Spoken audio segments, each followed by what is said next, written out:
Sveiki, mėly draugai, vėl grįžtame prie Kapčiamiesčio temos. Vyksta ten aistros, buvo nuvykę čia visi aukšti pareigūnai, kariuomenės vadas, krašto apsaugos ministras, krūvo įvairiausių pareigūnų ir bandė Lazdijose parodyti dar vieną renginuką tokį, kaip sakom, paedukuoti susirinkusius vietinius gyventojus ir juos įtikinti, kad poligonas yra didelis gėris jų regionui.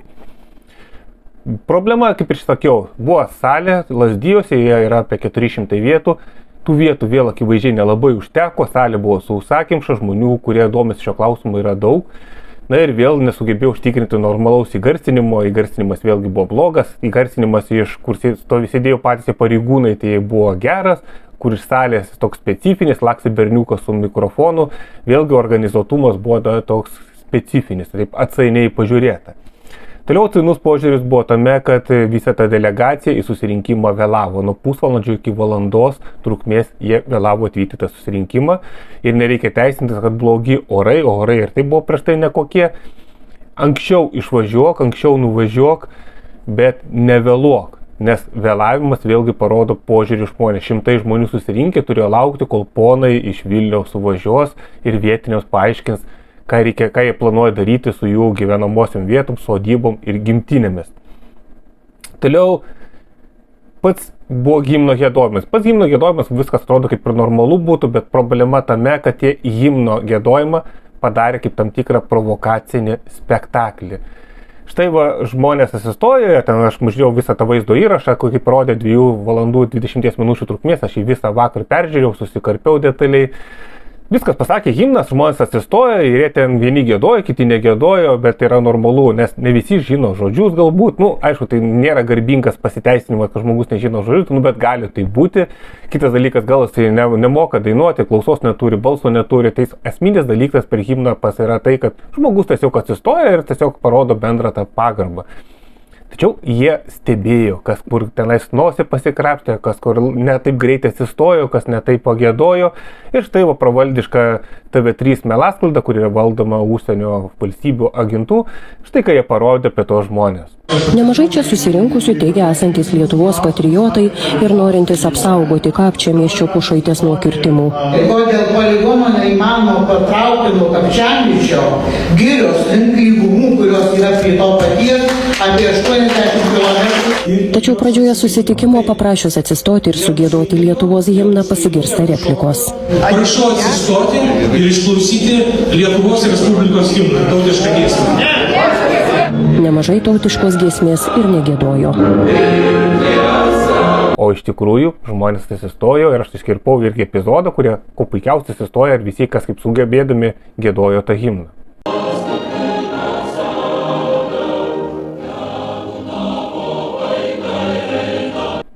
Tačiau vėlgi žiūrėkime tą patį Vaikšnorą. Vaikšnoras atsistojo, Lietuvos kariuomenės vadas ir pradėjo aiškinti, kad kažkas gumą kramti, kažkas nesugebėjo giedoti himno ir kokie jūs nevatį patriotai. Bet aš mačiau nuo scenos, kai kurie iš jūsų net himno nemokat. Kramtot gumą, kai himnas vyksta. O jūs čia save kartais patriotais vadinat. Tai jie iš paprastos situacijos, kurie tiesiog normaliai yra himno sugiedojimas, jie padarė kažkokį provokacinį spektaklį. Tai yra taip šlykštu ir apgailėtina. Jie nuvažiavę ne tai, kad bandė spręsti problemą, aiškinti, šnekėti žmonėmis, jie darė vairiausias provokacijas. Ir atkreipkime dėmesį, jie nuolat reikalavo, kad žmonės prisistatytų, kurie kalbėjo. Ir kuris vienas žmogus nenorėjo prisistatyti, taip ir jo pradėjo kabinėtis. Kokiu tikslu jūs ten renkate tą informaciją, ką jūs ten po to duosit VSD atsekti, kur koks žmogus pasisakė, kuris kokius skeletų spintoje turi ir taip toliau, vėlgi kyla įvairiausių klausimų. Na ir nepatiko tai, kad pačioj pradžioje, vietoj to, kad iš tikrųjų normaliai ves susirinkimą, iškart perėtų prie klausimų, jie atidundėjo dar kažkur apie 10 ar daugiau, net gal 15 minučių savo prokalbę, žmonės vėlgi pyko, erzinosi, sako, ką iš čia tą patį per tą patį šneka, kas jau taip yra girdėta, perkim prie klausimų atsakymų. Ir čia yra problema tai, kad vėlgi iš Vilniaus atvažiavo ponai, pasistatė Matonį, tą savo pravaldišką žurnalistą ir jie veda susirinkimą ir jie patys sprendžia, kam duos mikrofoną, kad jis galėtų užduoti klausimą. Kyla klausimas, kodėl negalėjo duoti organizuoti šitą renginio, tai viską tvarkoja, jie gali suorganizuoti, bet pravesti patį vedimą, duoti būtent Kapčiamiesčio bendruomeniai, kuri žino tos gyventojus, žino, kurie tikrai yra vietiniai gyventojai, kurie jiems tikrai aktualu ir jiems duotų visiems sakyti. Ir kodėl nustatytas buvo laikas 2 valandas 20 minučių. darykit 5 valandas. Tol, kol kiekvienas gyventojas galės užduoti klausimą, kuriam aktualu tie klausimai. Šnekėkit, kad ir visą dieną, kad ir 2 dienas ten atsisėdė su pertraukėlėmis ir šnekėkit. Klausimas yra labai svarbus. Bet vėlgi, ponai iš Vilnius atvažiavo, užsidėjo pliusiuką, kad mes su gyventojais susitikom, 2 valandas atidundėjom, susirinkom šmutkės ir išvažiavom vėl į savo tą Vilnių ten sėdėti. O jūs vietiniai esate provokatoriai ir vatnikai, nes jūs pyksta, kad jūs negaunat atsakymų į normalius klausimus. Dar kas labai man užkliuvo tą situaciją, iš kurių teisingai buvo klausimai, ar suderinta tai yra su Lenkija. Ir iš kur? Albinas Audėjaitis būsiu. Iš kur? Iš Veisiejų. Kapčiamiestyje, Žmirklių kaime turiu žemės ir nuo savo turto ir miškų. Aš norėčiau klausimą užduoti Kaunui gerbiamam ministrui. Klausykit, kodėl šitie klausimai niekad nebuvo suderinti su Lenkais. Juk mes grinai ribojamės su poligonų, Lenkai ribojasi su poligonų ribomis. Kaip jūs galvojat? Lenkai sutiks, kad jų pašoniai kažkas tai šaudytų koviniais šoviniais?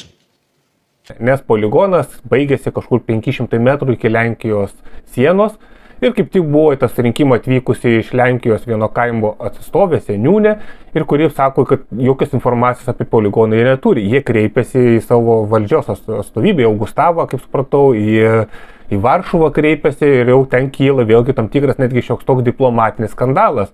Nes iš Lenkijos pusės žmonės nepatenkinti irgi, kad atsiranda poligonas, nes ten aplinkų vyksta irgi toks agroturizmas. Ponia yra atvykusi iš Lenkijos, przepraszam, pani nazwisko? Więczysława Świątkiewicz-Luto. Więczysława Świątkiewicz-Luto ir jinai yra Budviečiai, Sautišta, jinai yra už Lenkijoje esančio Budviečio kaimo seniūnė. Ir jinai klausia, ar mes, kaip valstybė lietuviai, planuodami šį poligoną, esame įvertinę faktą, nes tam Budviečiai, tam Marycha przez... Marycha jest rzeką graniczną. Ale to idzie przez na granicy Litwy. Tak, przez wieś. Ir ten Marykos upė tiesiog eina per tą kaimelį, kur yra 1 kilometr do granicy? Nie, my mieszkamy ten yra 1 metras iki valstybės sienos, nes ta siena valstybės eina Marykos upė. Ir jie klausia, ar mes įvertinę, kad jų namai yra tiesiog metras ant kranto tos upės. Martwi nas to, że 200 rodzin, które tam mieszka, w Zelwie, Budwieciu i Stanowisku, to są 3 wsie, nikt nas nie pytał o zdanie, nikt się nie interesował. Dlaczego tu na tym spotkaniu dziś nie ma nikogo z naszych samorządów? Myśmy się dowiedzieli z waszej litewskiej strony. My mieszkańcy tamtego terenu. To tak ma to wyglądać? Współpraca transgraniczna? No nie rozumiem. Dobrze, zaraz już matę. Ponia klausia, jų 200 sodybų, ten yra 3 kaimai. Želvičiai, Budvietis ir Stončisko, jeigu gerai. Zelvas, Stanovisko ir Budviečia. 3 kaimai ir 200 sodybų ir tiesiog jiems yra labai keista, kadangi jie nieko nežinojo ir pirmą kartą apie tai, kad metras nuo jų namų bus karinis poligonas, išgirdo tik tai socialiniuose tinkluose ir jinai klausia, ar taip turi atrodyti tarp valstybinis bendradarbiavimas. Nusiema jie įvairiausiam irgi ekskursijam, įvairiausia pasiūlos tokias pramogas, kurios susijusios su gamta. Vėlgi ten yra miškai, miškų masyvai ir jie be abejo gyventojai irgi yra nepatenkinti ir jie nieko nežino. Yra ta, kur moteris, kurie iš prie pat Lietuvos sieną esančio kaimo, sako, Lietuvos pasienis yra už 100 metrų. Ir kodėl mūsų niekas apie tai neinformuoja. Ir krašto apsaugos ministras pasakė, kad sausio 16 dieną jis vyks į Lenkiją ir ten susitiks su Lenkijos krašto apsaugos ministru ir jie tik tada pradės kažką derintis. Pirmas dalykas, su vietiniais gyventojais Lietuvoje nesuderinta, jokios apklausos nebuvo, jokio normalaus bendravimo, bet jau jie nusprendė, kad reikia daryti poligoną. Su Lenkijos pusė irgi nieko nesuderinta, tiek su Lenkijos gyventojais, tiek su Lenkijos vyriausybė. Ir tai vadinasi normali gera kaiminystė. Jie sako, jog tų kaimų gyventojai surašė peticiją, kurią įteikė Gybų valsčiaus vadovybei ir saugomų teritorijų departamentui Lenkijoje.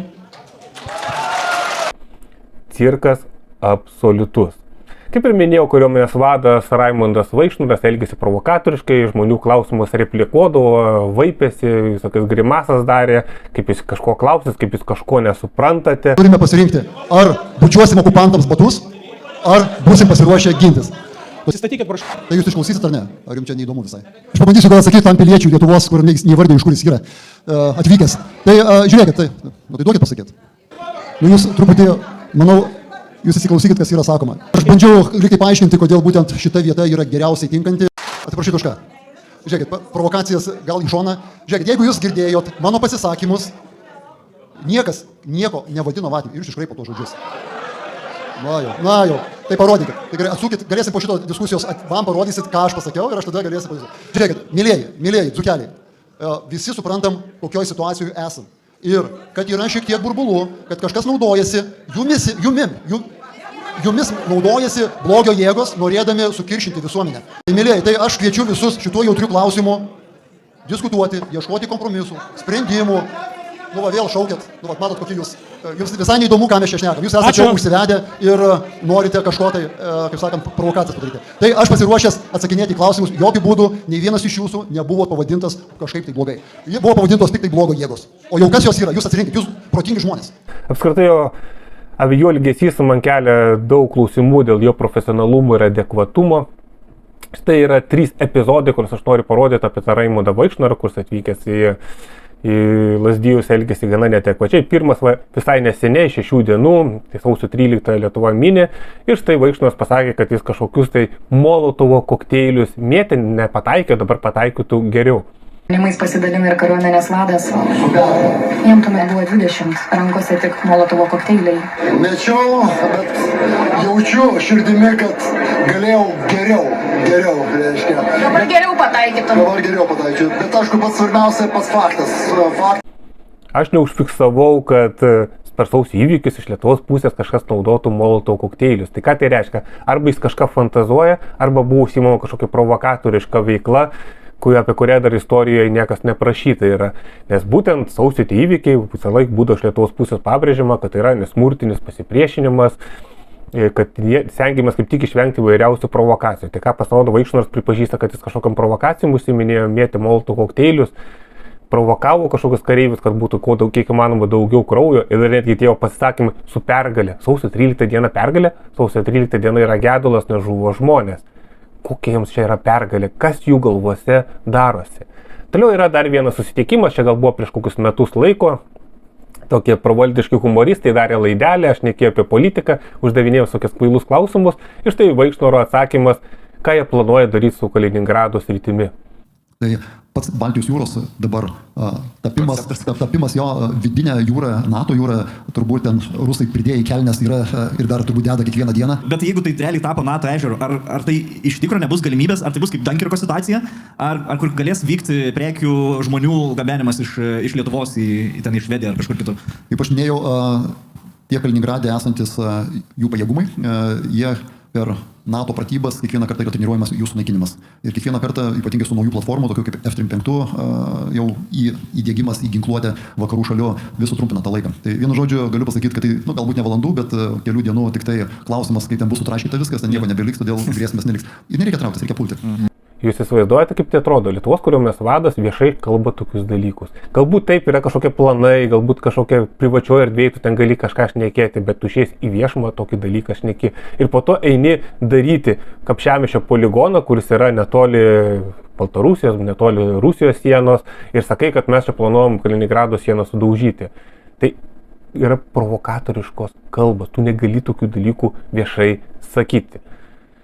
Kas jo galvoj darosi? Ką jis iš tikrųjų, kokiom provokacijom gali ateityje užsibinėti. Na ir štai dar vienas yra toks irgi epizodas, kaip jisai praeitį, tik jau beveik jau kaip ir už praeitų metuose lankėsi pas Landsbergį, ir štai jo yra toks specifinis pasisakymas. 2025 metų rugsėjo 4 dieną jisai pas Landsbergį nusifotografuoja ir į savo asmeninį socialinių tinklų Facebooko profilį įdeda tokį pasakymą. Ilgai planuotas susitikimas, atidžiai klausykit, su geriausiu įvairių Kolorado vabalų porūšių ekspertų. Įsivaizduojate? Tai reiškia, jis ten kartu, nežinau, kad ten Landsbergis ar sako ir galvoja, bet jisai galvoja, kad Landsbergis yra kažkokių Koloradų vatnikų ekspertas ir jie tam pasitars, ir kaip pasitars, kaip neutralizuoti tos žmonės, kurie jiems nepatinka. Tai vėlgi, ar suaugęs jis jam 55 metai ir kiek, jisai nuo 90 metų Lietuvos kariuomenėje, ir jis tokiai viešai tokius dalykus šneka. Ir po to tokį žmogus siunčia spręsti poligono klausimus, ir jis natūralu, aišku, jis provokuoja ir vaipasi, nes jis yra uždroštas tam tikra ideologinė linija, nepykantos linija. Jam norisi pakariauti, kažkokiam konflikte sudalyvauti, įsidėti medalį kažkokį. Tai yra pavojingi žmonės ir jie prie politikos neturi būti prileidžiami.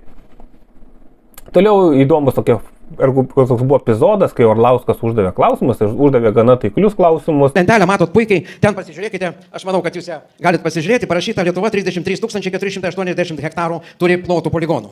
Ten tai parašyta, generolas pristatė ir po to, kai pristatė, kiek kokiam poligone visus kitus poligonus, jis nerodė, kiek kokiam poligone yra plotų. Tai aš tiesiog pacituosiu ir paskaičiuokim visi kartu. Pabradės poligonas 17 500 hektarų. Čia oficialiai Krašto apsaugos ministerijos informacija. Toliau, Rūdininkų poligonas 17 000 hektarų. 17 000 hektarų. Jau yra 34,5 tūkstančio. Toliau, Gaižiūnų poligonas 12 500. Jau yra virš 46 tūkstančių. Jau virš 40. Ten parašyta 33,5. Toliau, Tauragės poligonas. Palaukit, dar ne viskas. Tauragės poligonas praėjusią savaitę ministras pristatė, kad jisai didės iki 6400. Jurbarke pristatė. Kazlų Rūdos poligonas didės iki 7400. Dar 14 000 ir turim jau 60 000 dabar poligonų, kai ant lentelės pas jūs 33 000. O karių turim 25 000. 25 000. Kai Latvijoje yra 2 poligonai ir 18 000 karių. Klausimas antras. Antras klausimas. Ministrė, ar jūs žinot, kad kariškiai jums pateikia netikslą informaciją ir kodėl poligono pristatymas pradedamas nuo melo žmonėm ir ministrui? Norėčiau atkreipti dėmesį, kad šito klausimo formuluotė buvo pagrįsta melagingais teiginiais ir manipuliavimu. Jis remdamasis Krašto apsaugos ministerijos duomenimis tas klausimus uždavė. Na ir tie klausimai nepatiko valdžiukiai. Pirmiausiai pradėjo TV3 sakyti, kad jis nieko bendro neturi su tuo regionu. Šeimų maršo lyderis Artūras Orlauskas eilės kalbėti nelaukia, jis išplėšė mikrofoną iš rankų ir apkaltino Lietuvos kariuomenę melu, pats pateikdamas melagingus faktus apie Lietuvoje veikiančių poligonų plotą. Matėt patys, reiškia, buvo interesantų, kurie atvažiavo iš kitų Lietuvos vietų, kurie nieko bendro su Kapčiamiesčiu neturi, jie visur važiuoja ten, kur reikia protestuoti prieš valstybę. Tačiau Orlauskas pas savo socialiniam tinkle Facebook'e pareiškė, kad jis 38 metus turi sodybą Lazdijų rajone ir ta sodyba yra kaip tik netoli to planuojamo poligono. Tai normalu, kad jisai be abejo yra suinteresuotas tais įvykiais, kurie vyksta tame regione. Bet net jeigu žmonės neturi jokios sodybos, neturi ten žemės, negyvena ten, neturi miško, tai nereiškia, kad žmonės negali dalyvauti tam susitikime ir išreikšti savo pozicijos. Nepamirškime, kad tas poligonas bus įrenginėjamas už biudžetinius pinigus. Mažiausiai 100 milijonų eurų valstybinių tų pinigų, mūsų pinigų, mokesčių mokėtų pinigų bus tam paskirta. Todėl žmogus, kad ir gyvena ne Kapčiamiesčiuose, o Zarasuose, Vilniuje, Klaipėdoje, Mažeikiuose ar dar kažkur, jį tas reikalas vienodai turi liesti. Net ir tos žmonės, kuriems planuoja išduoti įvairiausias nevatį kompensacijas už jų prarastą turtą, taigi tai bus duodama iš valstybės biudžeto. Tai iš tų pačių pinigų, kuriuos jie mokesčių pavydalu sumokėjo tai valdžiai. Ta valdžia reiškia, ta prasme, iš vienos pusės paima šitos pinigus mokesčių pavydalu, po to kita ranka kompensaciją duos. Vėlgi čia toks matome ganėtinai cirkas. Toliau yra manipuliuojama Kapčiamiesčio gyventojais, kad nevatė jie kvaili, pasimetė ir jie patys nieko nesupranta ir už jais manipuliuoja kažkokios tamsios jėgos, kaip kiti pasako, arba kad yra kažkokie provokatoriai ar troliai. Ta pasą kūrė tiek regione dirbantis toks provaldiškas melasklaidos atstovas Romas Sadauskas Kvetkevičius. Jūs matote va šitą jo pasisakymą, kad pačias gyventojai Kapčiamiesčio yra pasimetę, tiek ir įvairūs kiti įvairiausi provaldiški šaltiniai. Beje, priminsiu, toks Romas Sadauskas, tai toks įdomus toks veikėjas yra, jis dar, kai buvo žemės referendumas, jis agitavo prie žemės referendumo, tai jis buvo už tai, kad Lietuvos žemę pirktų užsieniečiai, kad Lietuvos žemė neliktų Lietuvos piliečių rankose. Taip pat atsimenu jo senais laikais straipsnį apie tai, kad puikiai būtų Lietuva su milijonu tik gyventojų, kad reiškia dar 2 milijonai gyventojų gali įsivaikščioti kur nori. Na, jis turi tam tikrą savo ideologinį pasaulėlį, bet nereikia meluoti. Kapčiamiesčio gyventojai, vietiniai gyventojai, tiek jos vienijanti bendruomenė, turi labai aiškę poziciją šio poligono klausimu. Labas vakaras, Raminta Karauskienė, Kapčiamiesčio bendruomenės pirmininkė. Klausimų neužduosiu, mūsų bendruomenėje sausio 7 dieną raštus išsiuntė ir noriu paminėti, kad klausimų sąrašas nebaigtinis, atsakymų lauksime raštu. Noriu tik paklausti, jūs sakote, kad sprendimai bus priimami tik po diskusijų su bendruomenė, išklausius bendruomenę. Mūsų bendruomenė sako, kad Kapčiamiestis nėra vieta poligonui. Kapčiamiestis gyvenimui, ne poligonui. Tai kada jūs išgirsite mus, kad mes sakom poligonui ne?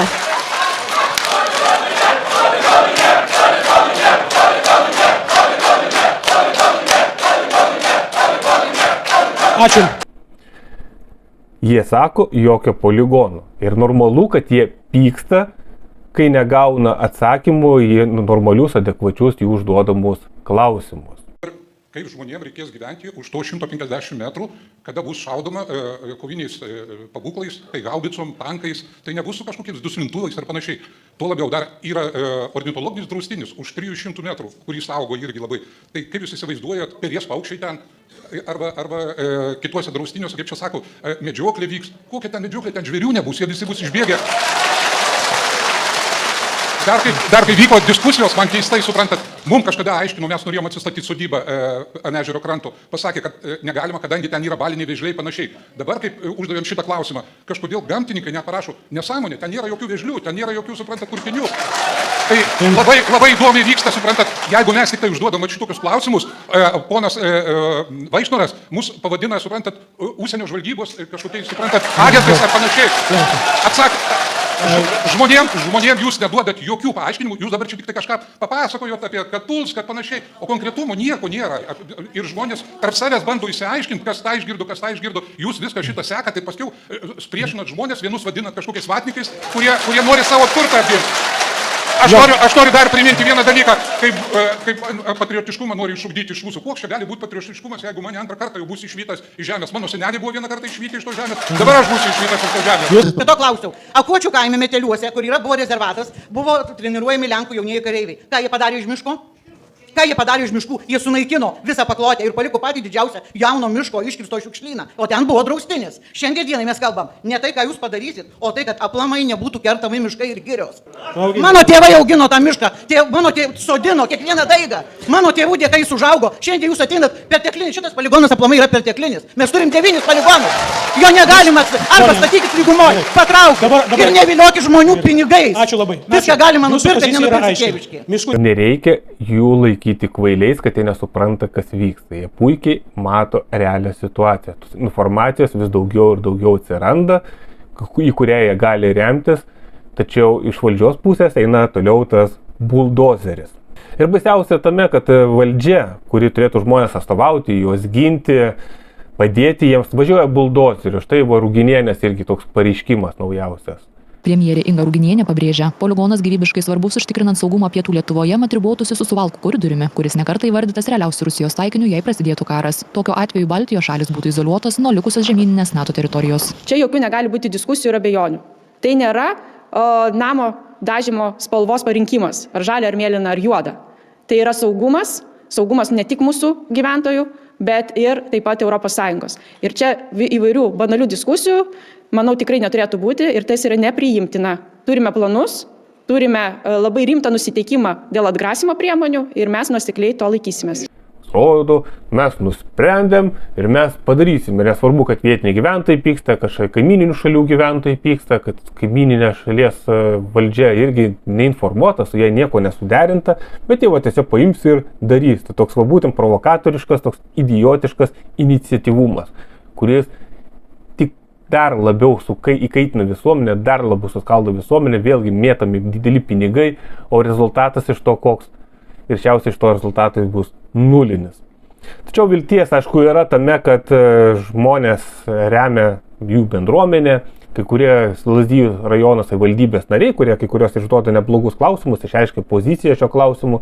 Šitaip paimti ir iškomunikuoti prieš pat Kalėdas, kad Kapčiamiesty bus poligonas ir šventa nepatinka, įsikraustykit Gitanai Nausėdą. Kur čia tos kameros? Ramiai. Gitanai Nausėda. Šiltnamio žmogau, gyventojau. Aš suprantu, kad jums tai normalu, kad galima ateiti ir blitzkrygų, daryti viską saugomose teritorijose, dar kažkur. Man labai gaila, kad jūsų Lietuvos rinkėjai trečią kartą jau neskelbs verdikto ir neteis. Bet aš labai tikiu, kad už tą visą šaršalą, kurį jūs sukėlėt, už tą priešinimą visuomenės, už tai, kad šiandien žmonės prieš kariuomenę stoja, už tai jums ateis atpildas. Tikrai Dievas yra. Taip pat neprovaldiška žiniasklaida, kurios buvo gausų susitikime Lazdijuose. Tai mačiau, aš ir ekspertai jau buvo, ir Orlauskas pas buvo, mačiau, kad buvo Janutienė ten. Daug įvairiausių, gal kitų nelabai žinomų tokių atstovų, bet tas filmuotos medžiagos pasirodo nemažai. Gyventojus pakalbina, viskas yra tvarkoj. Ir ateityje mes tikrai visi bendrom jėgom viešysime padėtį, kuri vyksta Kapčiamiestyje ir Lazdijų rajone. Taip pat yra gero pavyzdžio, kuris yra kitose savivaldybėse, štai yra Malinausko pozicija, kuris yra Druskininko rajono meras, štai aš įdedu. Jis pasako, ką galiu sakyti tai, kad tikrai žinau, poligono nebus mūsų savivaldybės teritorija. Jis labai aiškiai pasakė, kad tiek jis, tiek jo komanda nepalaikys, bandė irgi į tenais įgrūstą poligoną į Druskininkų savivaldybę, bet jie turėjo aiškią poziciją ir to poligonų pas juos neliko. O kai tuo tarpu Lazdynų rajono merė, Ausmutė, kaip teisingai pasakė, iškėlė klausimą viena moteris, už kiek jinai buvo nupirkta, kad jinai sutinka su tuo. Kas jūs ir iš kur? Kadangi jau planuojat užbaigti šitą savo vakarėlį, tai aš labai noriu pasisakyti. Šiandien aš kalbėsiu ne kaip pušų, ne kaip žemės, ne kaip sodybos, kurią ten turiu savininkę, o kalbėsiu kaip mama. Vienas iš mano vaikų labai seniai svajojo būti karininku. Aš dabar sėdžiu, žiūriu jūs ir galvoju, geriau tas vaikas tegul užauga bomžu, nei tokių valkata parsidavėlių kaip jūs.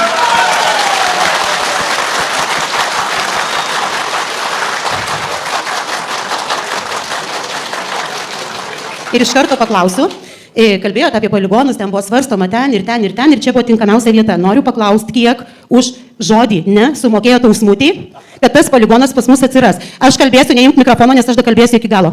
Šiandien po pietų Druskininkų meras įkėlė savo labai didelį postą, kur aiškiai žmonėm savo krašto parašė, kad Druskininkų savivaldybė jūsų taip pat norėtam poligonui garsiai ir aiškiai pasakė ne, poligono čia nebus. Mūsų merės žodis nebuvo toks aiškus ne. Kiek jūs jai sumokėjot, kad jinai nesugeba mūsų apsiginti? Ir prašau man atsakyti.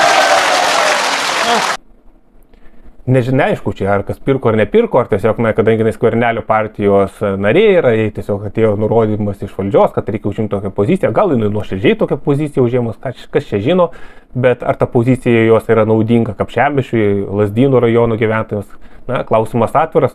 Už kiek daugiau negu metų vyks savivaldos rinkimai, vis bus galima žmonėms pareikšti savo poziciją, išsirinkti kitus žmonės.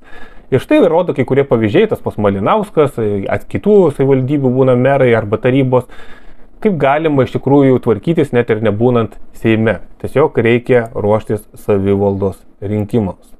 Yra gerų irgi galimybių bendradarbiauti su Lenkijoje gyvenančiais žmonėmis, su ta seniūne reikia užmėgsti ryšius, su vietinėmis tenais esančiomis bendruomenėmis, kurios gyvena prie sienos su Lietuva iš Lenkijos pusės.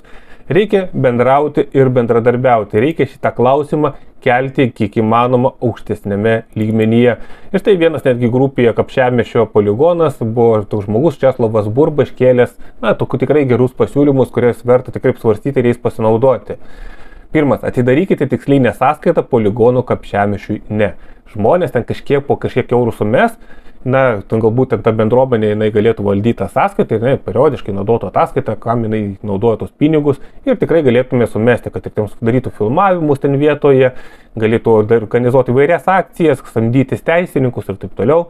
Toliau antras, pasisamdykite tarptautinės ir karo teisės teisininką, vėlgi geras pasiūlymas. Trečias, pasamdykite komunikacijos vadovą. Irgi geras pasiūlymas, jeigu reikia dar patarimų su komunikacija, manau, iš mūsų gretų yra žmonių, kurie ir nemokamai padės įvairiais klausimais. Toliau ketvirtas, susitikite su Seinų, Suvalkų ir Balstogės bendruomenių vadovais. Ką aš prieš tai ir minėjau, kad reikia bendrauti su Lenkijoje esančiais pasienio regionais. Toliau penktas, pagrindinis šių veiksmų tikslas - teisinėmis ir teisinamos priemonės pranešti Lietuvos ir kaimynės šalies Lenkijos gyventojams, jų vyriausybės, žiniasklaidai, tarptautiniams žmogaus teisų organizacijoms apie demokratinių normų pažeidimus.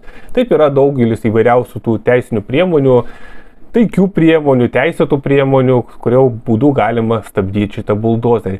Kiek ten bus rezultatas? Visada rezultatą parodo laikas, bet bandyti reikia. Tuo labiau, kad gyventojai akivaizdžiai, kiek aš girdžiu, masiškai nepalaiko tų poligonų idėjos. Jūs man dabar pasakykit, kaip jūs galvojat apginti Lietuvą, jeigu jūs neapsiginat nuo balionų, kontrabandų?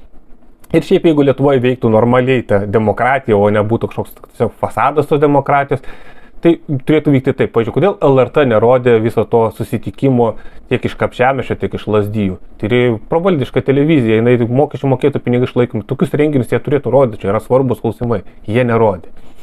Kodėl nedaromos didesnės salės, kad daugiau žmonių susirinktų, kodėl nedaroma daugiau diskusijų, kodėl nebuvo daroma apklausa prieš patą sprendimą. Visi tie vietiniai gyventojai, kuriuos paliestų tas poligonas, kurie arba į poligonų teritoriją patenka, arba bent jau per kokį 10-20 km nuo to poligono gyvena, jie turėjo būti apklausimi ir būtų kaunama jų aiški nuomonė. Kodėl negalima dabar daryti tokį mini apklausą, mini referendumą šitam visam regione, kad gyventojai galėtų pasisakyti, ar jie nori to poligonų, ar nenori. Nes dabar gaunasi, kad sėdi valdžioje kažkokie viršininkai, jie nusprendžia, o vietiniam gyventojų nuomonė yra visiškai nesvarbi. Pagal seną posakį, jie načelnik, a tai durak. Ir tada tu turi vykdyti tai, kad tau načelnikas pasako. Audrius Mikalauskas Lazdijai. Norėjau pasitirauti pono Vaikšnoro. Šiandien matau viešoje erdvėje, kad jisai pasisako, kad kas prieš tą poligoną, tai yra Kremliaus kažkokie tai vatnikai, visokie tokie. Tai jūs galvokite, jūs atvažiuojate į Lazdijus susitikimus su žmonėmis. Tai kaip jūs galvojate, kaip jūs priims, kaip jūs gali priimti. Ir jūs visi ant scenos sėdintys yra išlaikomi šitų, kurie apačioje sėdi, suprantate? Jums jie moka algas, o jūs jiem vadovauti norite. Sako. Tai kokia čia ta valstybė tada yra kūriama?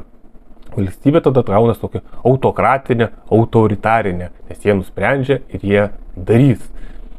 Tačiau jeigu vietiniai gyventojai, vietiniai dzūkai priešinsis ir jeigu kiti Lietuvos gyventojams padės, mes galim sukurti precedentą, kad bendruomenė gali atsilaikyti. Tuo labiau, kad Lietuvos istorija jau buvo tokia atveju, įsimenat Žygaičių istoriją, kai ten bandė irgi Ševronas gręžti skalūninės dujas, Žygaičių bendruomenė stipriai sustovėjo aplinkui esančios Žemaitijoje bendruomenės ir jie apsigynė. Apsigynė tie patys Druskininkų savivaldybė irgi dabar, kur minėjau, kad čia aišku jau politinių lygmenių, ten pati savivaldybė tvirtai sustovėjo, Žygaičių atveju daugiau bendruomenė sustovėjo. Manau, kad kai Kapčiamiesis ir Lazdijai irgi gali pakovoti čia kovą ir bendromis jėgomis ją laimėti. Ta, draugai, jums ir palinkėkime, siekime visų šitos įvykius ir nuolat atnaujinkime, kas vyks. O taip pat į pirmą komentarą vėl įdedu tą peticiją, negi sunku jo pasirašyti. Peticijos esmė ne tai, kad jinai kažkokį teisinį turi pavydalą, kad jinai kažką teisiškai gali spręsti, jos esmė yra tame, kad parodo, kiek žmonių palaiko vietinę bendruomenę jo kovoje. Įdedu pirmą komentarą tą peticiją ir pasirašykime. O pasirašę, nueikit savo elektroninį paštą nurodyti ir patvirtinkite ją, nes reikia patvirtinti tą peticiją. Tai va, draugai, tiek bendros informacijos, vyksta labai keisti ir įdomus dalykai, jos būtina siekti, jos būtina viešinti ir nepasiduoti. Ačiū, draugai, ir iki.